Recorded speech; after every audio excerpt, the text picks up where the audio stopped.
Hola, ¿qué tal? El equipo de Maps les agradece que nos acompañen en esta serie de webinars de Maps University, en esta ocasión de AppGate. Hoy nos acompaña Carlos Bortoni, Channel Manager para Latinoamérica en AppGate, y su servidor David Gutiérrez, gerente de producto para Maps. Bienvenidos a esta ya cuarta charla de café, que se llama ¿Cómo pasar de pagar $300,000 para rescatar tus recursos a controlar el movimiento lateral y contener los ataques? Estaremos hablando de cómo se puede contener el ataque lateral con AppGate SDP. Carlos nos va a platicar algunos casos de éxito. Carlos, buenos días, bienvenido, muchas gracias. Gracias, David. Buenísimo. Sí, la idea es justamente platicarles sobre cómo podemos contribuir a la protección contra movimientos laterales, a la propagación de malware, a la propagación de ransomware, en fin, a la propagación de cualquier código malicioso que esté dentro de nuestra red, que alguien inyecte o que algún usuario de forma accidental o voluntaria haya instalado, ejecutado dentro de sus redes. Dicho eso, arrancamos platicando sobre la gimnasia olímpica. Estoy seguro que en algún momento habrán visto este deporte, las barras asimétricas, y se habrán dado cuenta que en general el único elemento de seguridad que tiene la gimnasta es un elemento de seguridad estática. Es un elemento que no es capaz de entender el contexto, que mucho menos es capaz de adaptarse al contexto, que no puede reaccionar ante los acontecimientos que se presenten, que simplemente está ahí, que va a amortiguar el golpe, que va a contribuir a disminuir en alguna medida el daño, pero que no va a remediar nada y que no va a garantizar que la gimnasta no sufra una lesión, una tragedia en caso de que el movimiento, el agarre, la caída no sean como se esperaba. Sin embargo, el grueso de los deportistas están acompañados por otro elemento de seguridad. En este caso se trata de ese entrenador, es un elemento de seguridad contextual, es un elemento dinámico que puede entender cómo está funcionando la rutina de la gimnasta, que se sabe de memoria cómo se suelta la gimnasta de la barra, cómo gira, los gestos que hace, en fin, la conoce perfectamente y sabe cuándo debe acercarse y cuándo debe alejarse, cuándo debe darle espacio para que la rutina fluya y cuándo debe reducir ese espacio, acercarse para protegerla y salvarla de un daño potencialmente mortal. En ese sentido, la capacidad de esa inteligencia contextual es fundamental en cualquier estrategia de seguridad. Y si hablamos de propagación de código malicioso de forma horizontal o vertical, los principales desafíos que enfrenta cualquier organización tienen que ver de entrada con la cantidad de código malicioso que existe, ¿no? El sinnúmeros de malware nuevos, de ransomware nuevos que aparecen cada día, que aparecen todo el tiempo y que a los cuales es difícil seguirles el paso. Segundo desafío, todos los recursos que están dentro de una red son libres de comunicarse entre ellos. Pensemos no solo en dispositivos, computadoras, teléfonos inteligentes, servidores, etcétera, etcétera. Pensemos también en impresoras, en circuitos cerrados de televisión, en cafeteras, en microondas. Son recursos con un ínfimo nivel de seguridad y que sin embargo tienen capacidad para conectarse con el resto de los recursos de la red y, como están diseñadas las arquitecturas de redes, con todos los elementos de la red. Tercer elemento, y esto tiene que ver, el tercer desafío, con lo que les acabo de decir. Para toda red, la agilidad es prioritaria. La agilidad es la razón número uno de existir de los sistemas de comunicación. Las redes no son la excepción en esto. Funcionan para que la gente pueda comunicarse, para que la gente pueda acceder a los servicios, para que la gente pueda hacer su trabajo. No funcionan para ser elementos seguros. La seguridad es un elemento secundario siempre en las redes. Las redes utilizan microservicios. Piénsenlo simplemente ustedes en sus casas. ¿Cuántos microservicios tienen? Amazon Prime, Netflix, Disney Plus, Spotify, YouTube, etcétera, etcétera, etcétera. Lo mismo hacen las organizaciones. Tienen Oracle, tienen SAP, tienen Office 365, tienen G Suite, en fin, tienen muchos microservicios y el tema, y este es nuestro último desafío para evitar la propagación, mientras más servicios tiene una organización, mayor será su superficie de ataque. Piensen que Office 365 es el principal vector para robo de credenciales a través de correos de phishing. ¿Qué es lo que hace el atacante? Lanza un correo con un dominio parecido a Office 365, o el dominio puede ser @soporte Microsoft, @actualizaciones Office 365, en fin, algo que el usuario pueda caer y que Microsoft no pueda detectar o no lo detecte rápido. Y lo que hace es pedirle a los supuestos usuarios que actualicen su nombre de usuario y contraseña por cuestiones de seguridad. Una vez que lo actualizan, roban ese nombre de usuario y contraseña y lo utilizan para acceder a otros servicios. Evidentemente no están buscando vulnerar Office 365, sino simplemente utilizarlo como un punto más de ataque para extraer información de las organizaciones. De acuerdo de ThreatStack, 57% de los equipos de operaciones no siguen las mejores prácticas de seguridad. No las siguen en primer lugar por lo que dijimos hace rato. La agilidad es la prioridad número 1 de cualquier red. Y si las redes y sus administradores tienen que supeditar la seguridad en aras de garantizar la agilidad, lo van a hacer. Piensen ustedes cuántas veces cuando hablan con sus clientes de un proyecto de ciberseguridad, una de las primeras 5 preguntas que les hacen es: ¿esto en qué medida va a afectar la experiencia del usuario? ¿Esto va a hacer más lento la red? En fin, siempre viene esa pregunta acompañada de la presentación de una solución de seguridad, porque esa es la preocupación de los administradores de TI. ¿Cuál es el problema? El problema es que si no seguimos las mejores prácticas de seguridad, si nuestros usuarios están expuestos a ataques continuos de robo de credenciales y si es tan fácil vulnerar a un usuario, va a ser un cóctel molotov la mezcla que resulte de ahí. Este ejemplo que están viendo en pantalla, Sextortion, es una estafa sin ningún elemento tecnológico de por medio que ha redituado o que redituó bastante a los estafadores. ¿En qué consistía? David Gutiérrez recibe un correo electrónico. En el correo electrónico dice: estimado David, sabemos que tu contraseña de esta cuenta de correo electrónico es tal contraseña. Sabemos también, porque lo hemos visto, que tienes unos hábitos de navegación extraños, que visitas contenidos pornográficos y bueno, si tú no estás dispuesto a que compartamos tu historial de navegación con tus contactos de correo electrónico, esposa, amigos, compañeros de trabajo, familia, etcétera, te pedimos que deposites $500. ¿Qué hizo la mayoría de la gente que recibió este ataque? Depositó los $500. No importa nada. Es más, me ha tocado hablar con gente que recibió este ataque o que algunos clientes de ellos recibieron este ataque y me decían: Carlos, jamás entro a sitios de contenido adulto y sin embargo pagué la estafa.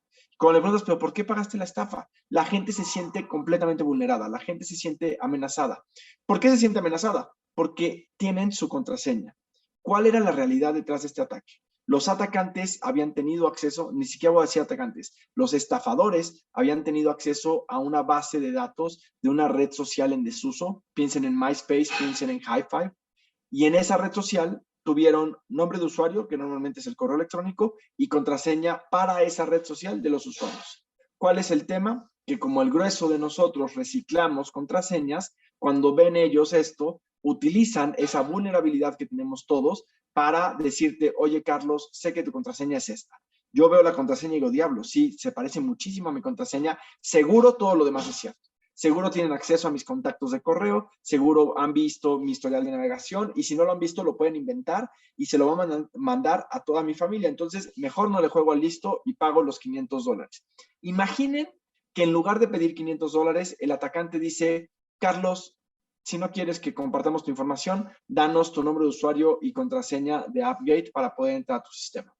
Por supuesto que los usuarios lo van a dar. Si están dispuestos a desembolsar dinero, están dispuestos a entregar algo que no les va a costar nada y que no tiene para ellos ningún valor práctico.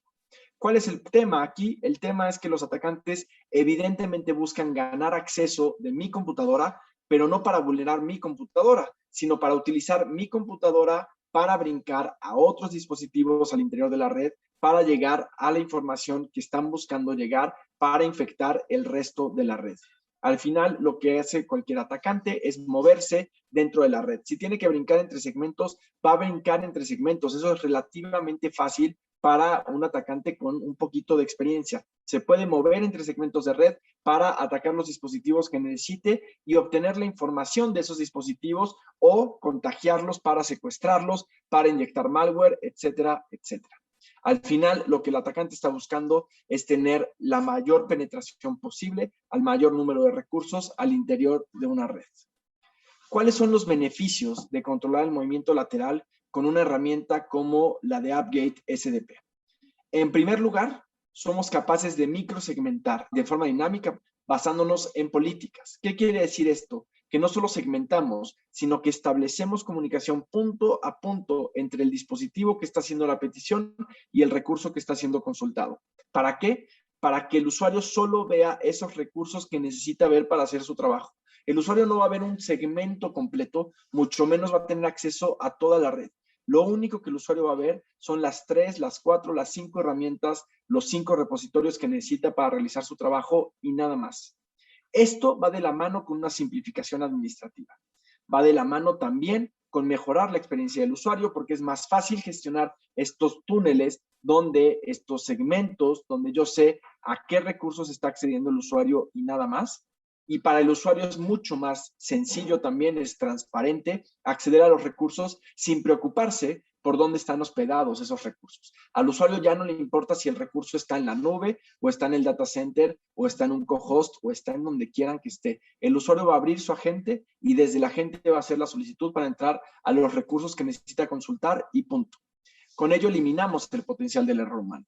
Eliminamos el potencial del error administrativo, donde una VPN deja abierto todo, donde podemos dejar activas VLANs y que el atacante tenga acceso a los recursos, pero también eliminamos el potencial del humano que puede entregar su nombre de usuario y contraseña, que puede perder su dispositivo, que puede tener su contraseña pegada con un post-it en la pantalla. En fin, imaginen cuántos errores humanos, como se les antojen, todos ellos existen y nos faltan opciones. Por último, garantizamos un control granular.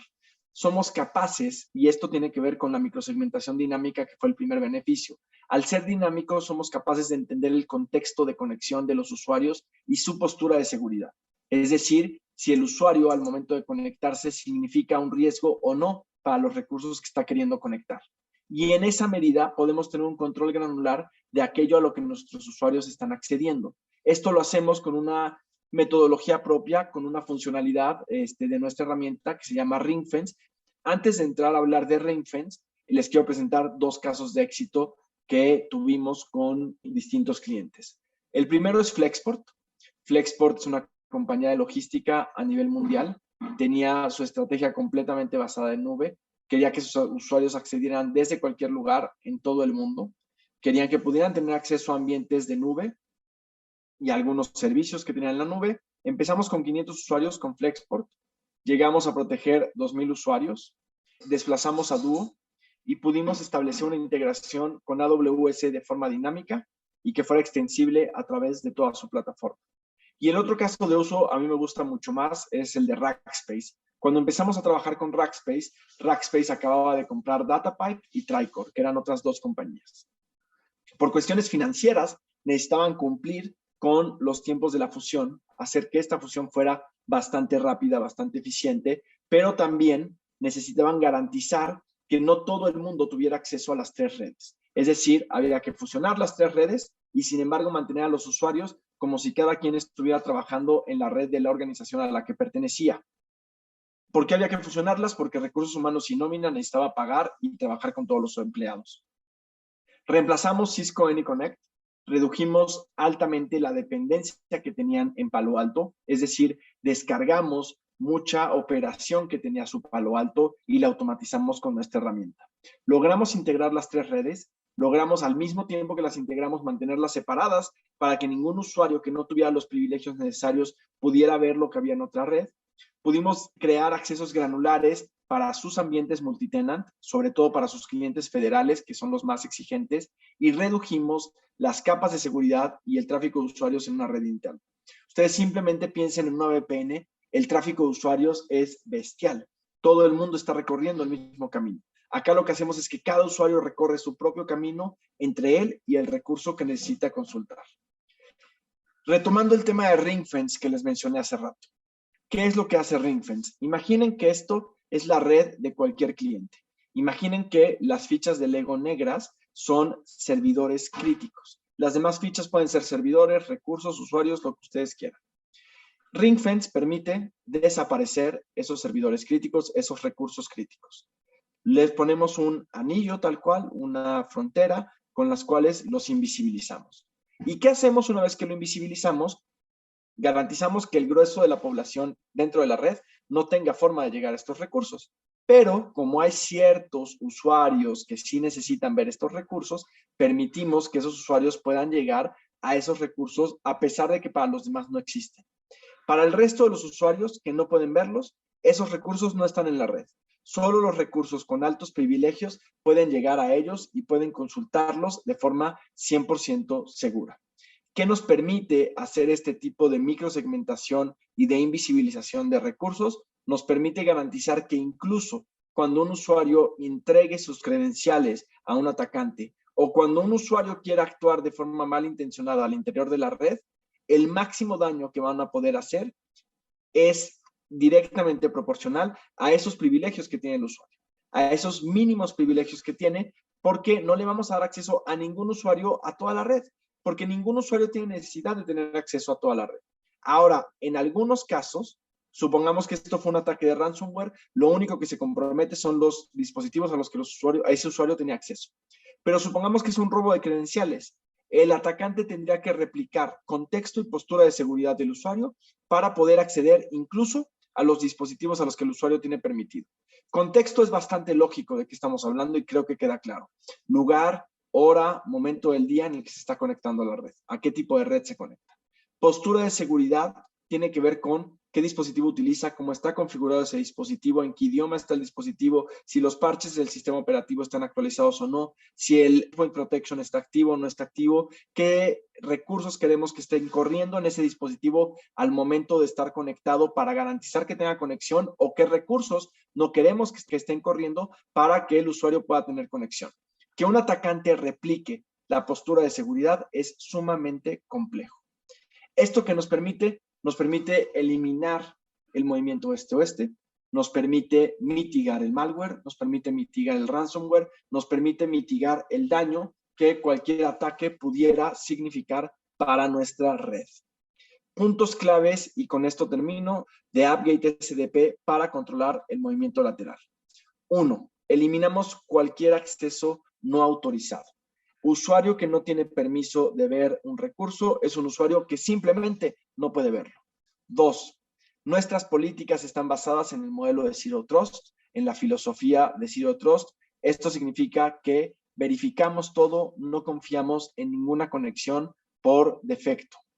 Tercer punto clave. Nuestro monitoreo es proactivo, tanto de redes como de servidores, para proteger de forma dinámica los servicios críticos. ¿Qué hacemos con este monitoreo proactivo? Lo que hacemos es que si el usuario cambia su contexto, rompe con el círculo de confianza y rompe también con su conexión. Este monitoreo nos permite almacenar toda la información, todos los accesos, todo lo que está haciendo el usuario en la red para poder nutrir con esos logs un SIEM, otras herramientas y poder robustecer la información que obtenemos. Y por último, establecemos políticas unificadas para todos los usuarios, todos los servidores y todas las ubicaciones. Actuamos de forma agnóstica. No importa si el usuario está dentro o fuera de la red. No importa si el recurso está en un sitio en la nube o está en un sitio local. El usuario va a poder acceder a todo ello a través de un único agente y esto se va a administrar a través de una única plataforma. Todo el control de acceso de nuestros usuarios, estén donde estén, tanto los recursos como los usuarios, lo vamos a gestionar desde una única plataforma con una herramienta que lo único que demanda es instalar un agente en el dispositivo de los usuarios, un agente en los servidores que queremos proteger y un controlador y gateway en el sitio donde se encuentran hospedados los recursos. Nada más. 100% software, sin tocar la arquitectura de nuestros usuarios, sin meternos con su infraestructura de red, sin cambiar absolutamente nada. No sé si queda claro, no sé si hay alguna duda. De mi lado es todo lo que les quería presentar. David, no sé si tenemos alguna pregunta por ahí. Ya ves que es muy común también que conforme nosotros presentamos AppGate, que el cliente pueda entender, por ejemplo, cuál sería un esquema de licenciamiento tanto para proteger servidores como para proteger usuarios. Luego dices, bueno, estamos controlando movimientos laterales, pero también habría que considerar servidores. Entonces, si quieres nada más ampliar un poquito el tema de licenciamiento, acuerdo, bajarlo a un caso rápido. Buenísimo. Supongamos que tenemos un cliente con 10 usuarios y 3 servidores. Ahí lo único que tenemos que considerar son 13 licencias. Para nosotros, un usuario o un servidor es exactamente la misma licencia. cuando hablamos de usuarios, la licencia soporta múltiples dispositivos. No importa que David Gutiérrez tenga una laptop, una máquina de escritorio, un teléfono y una tablet, es una sola licencia. Con la ventaja de que la herramienta va a tener la capacidad de distinguir que David Gutiérrez se está conectando desde la laptop o que lo está haciendo desde su teléfono inteligente, y le va a dar accesos diferentes de acuerdo al dispositivo que esté usando, porque su contexto va a ser distinto. Eso es lo que hay que contemplar del lado de la red. Del lado de dónde se encuentran los recursos, tenemos que contemplar simplemente cuántos sitios tenemos, dónde hospedamos recursos. Tenemos un data center, perfecto, un sitio. Tenemos un data center y un co-host, 2 sitios. Tenemos data center, co-host y 5 instancias de nubes, 7 sitios. Así de fácil se cotiza AppGate. Esos son todos los recursos que hay que considerar. Entonces, el tema de lo que necesita API también para operar, que es el tema del gateway y el controlador, eso no se considera, ya viene como tal incluido. Sí se necesita un equipo para eso, ¿no? Exactamente, puede ser en la nube, puede ser on-premise. Tal cual, un lugar donde instalar el controlador y el gateway. Acá es interesante, no importa, porque el gateway está habilitado, o más bien cuando habilitamos un sitio, podemos habilitarlo de forma que ese sitio responda a la demanda de accesos que esté recibiendo. Y entonces, si el sitio recibe una demanda excesiva en cierto momento, en automático nuestra herramienta despliega un segundo gateway para poder resolver todas esas demandas. No tiene un costo extra para el cliente. En cuanto la demanda disminuye, también se deshabilita ese segundo gateway para que ya no esté ahí pues sobrando pues el gateway extra. Entonces, realmente, como dice David, cobramos por sitio, no cobramos por el software que se tiene que instalar en cada sitio. Y ahí tenemos una pregunta, dice, ¿dónde se instala el software? ¿A nivel del server o del usuario? Ahí serían los dos, ¿no? Exactamente. El modelo ideal es instalarlo en los dos lados, tanto en los servidores como en los usuarios. Sin embargo, tenemos clientes que nos dicen, ¿sabes qué? Yo voy a seguir utilizando mis VPNs. Ya entendí que son inseguras, pero ahorita empezó la pandemia. Yo justifiqué ante la junta directiva que hiciéramos una inversión súper agresiva en VPNs y no puedo moverme a otro lado.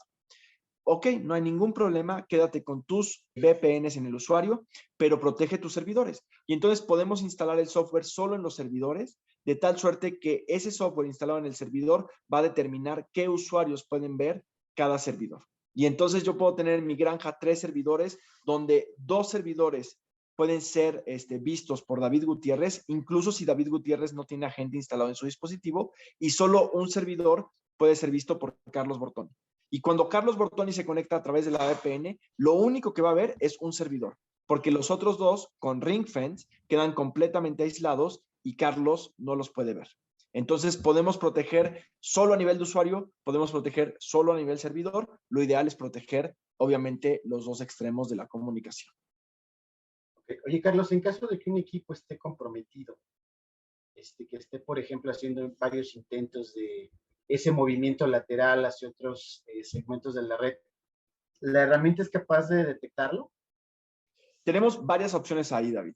Por defecto no es capaz de detectarlo. Sin embargo, podemos instalar, podemos configurar un script dentro de la herramienta para detectar justamente esto que estás diciendo tú y que impida que ese usuario se conecte, por un lado.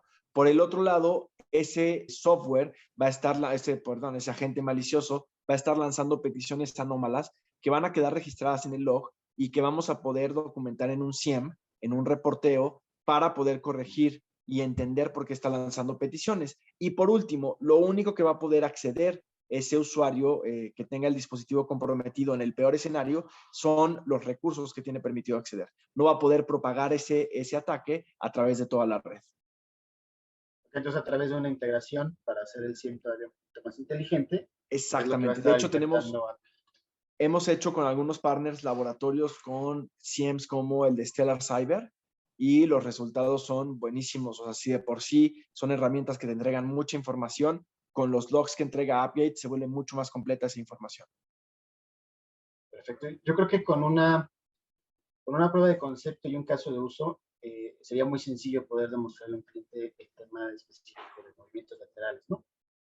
¿Qué se considera dentro del alcance de la prueba de concepto? Es decir, ¿qué se le ofrece al cliente en cuanto a app? ¿Qué dice los Pues mira, normalmente hemos hecho pruebas de concepto con ambientes de laboratorio con 2 licencias, en los cuales le mostramos al cliente distintos casos de uso y al mismo tiempo, al hacerlo solo con 2 licencias, le mostramos cuál ágil es la herramienta, ¿no? Porque le estamos enseñando cómo podemos pasar de contener movimiento lateral ahorita con 2 licencias, hacemos una prueba, después con las mismas 2 licencias te vamos a mostrar acceso seguro remoto, te vamos a mostrar ring fence, te mostramos todas las funcionalidades con las mismas 2 licencias. No hemos visto que se necesite más. Hay veces que el cliente quiere probar con más licencias, podemos hacerlo dependiendo del caso, pero de verdad, con 2 licencias es más que suficiente para que vea las funcionalidades de la herramienta.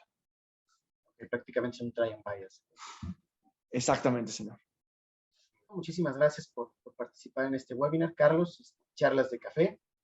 Excelente, Y señor. Muchas gracias. agradecerles a todos los conectados. Muchísimas gracias. Que tengan un excelente día. Saludos a todos. Muchas gracias, Carlos. Muchas gracias. Que tengan buen día. Hasta luego.